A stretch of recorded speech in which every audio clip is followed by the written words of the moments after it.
What is an underrated unknown TV show that you like to recommend to people? Gallivant. For anyone who likes cheesy fantasy comedy musicals. Alan Menken co-wrote all of the music, so you know it's fantastic. It only got 2 seasons before it was cancelled, but it had a pretty satisfying ending for the most part.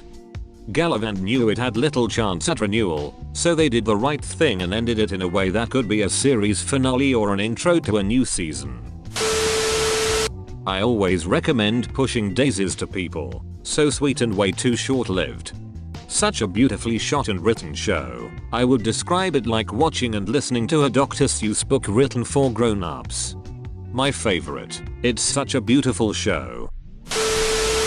Don't trust the bee in apartment 23. Think it's a real funny show and always telling people to watch it. Party Down. I think it used to air on Stars. A ton of well-known actors and hilarious show. I was sad it ended as soon as it did. Are we having fun yet? Super Crackers is a great investment. Dead Like Me was a brilliant show. That movie though, we don't speak of that.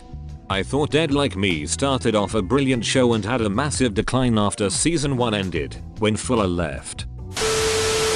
You're the Worst. Great comedy, dark themes, toxic love, outstanding dialogue, highly recommend. The main actress is Stormfront on The Boys. Duck Gently's holistic detective agency got cancelled after 2 seasons because of the views, but I really liked it. It was so good. I need to rewatch it now that I understand what was happening. Also, I'm kinda in love with Farah. I am actually rewatching it ATM. I love that show so much. It's such a shame it got cancelled. It had a lot of potential. Unreal. I think people might avoid it because it entails shooting a dating show, but in reality it is pretty dark and not what expected. Big love for Constance Zimmer and Craig Bierko. Can't spell. Not so bad.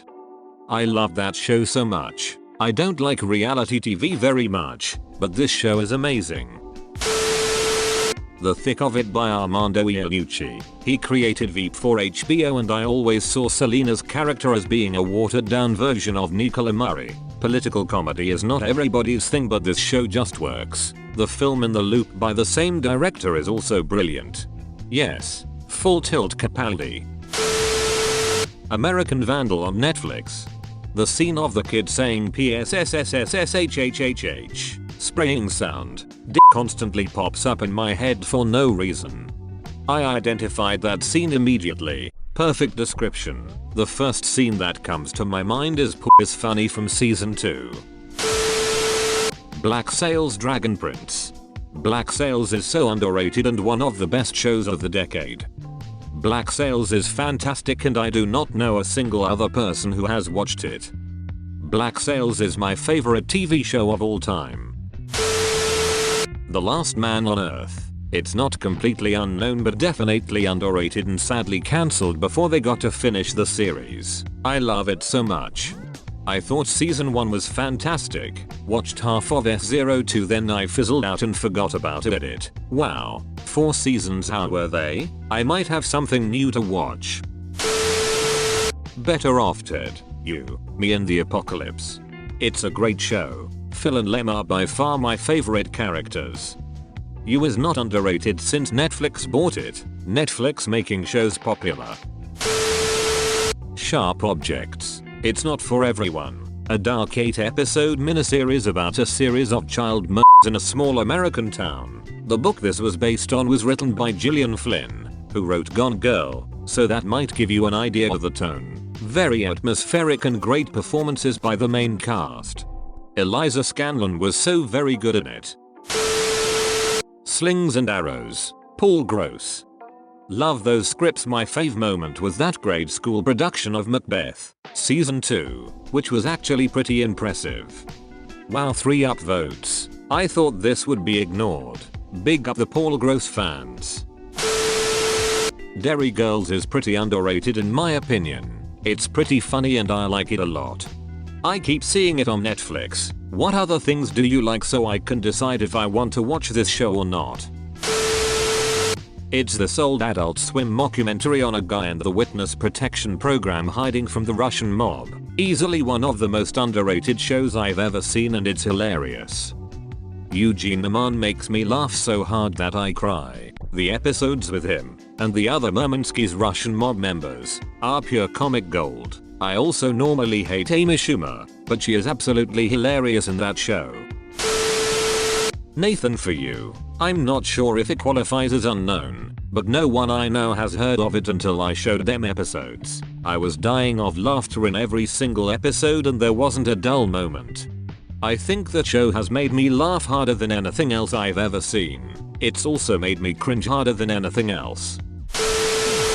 Crazy Ex-Girlfriend. Fantastic show. Wentworth. It's known as Wentworth Prison in some countries. If you want a prison show that's dark and gritty, I'd definitely recommend it. B. By the way, this is a great prison show too. It's very exciting and with awesome characters.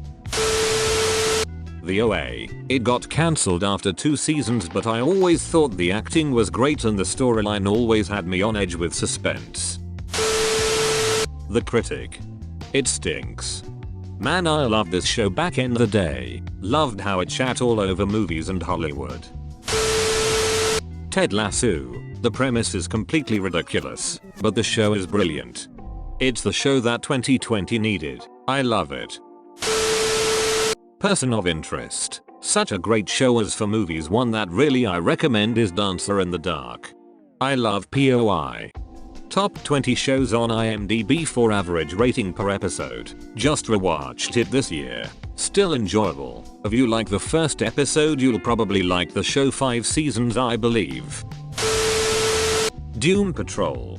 I have such a hard time recommending this show to people. Not because it isn't an amazing show, because it is, but because people always ask me what it's about. I have such a hard time answering that question without spoiling anything. Frankly, saying it's about a misfit group of people with powers that are kinda sorta heroes but not really, and really weird shit happens, doesn't do it justice.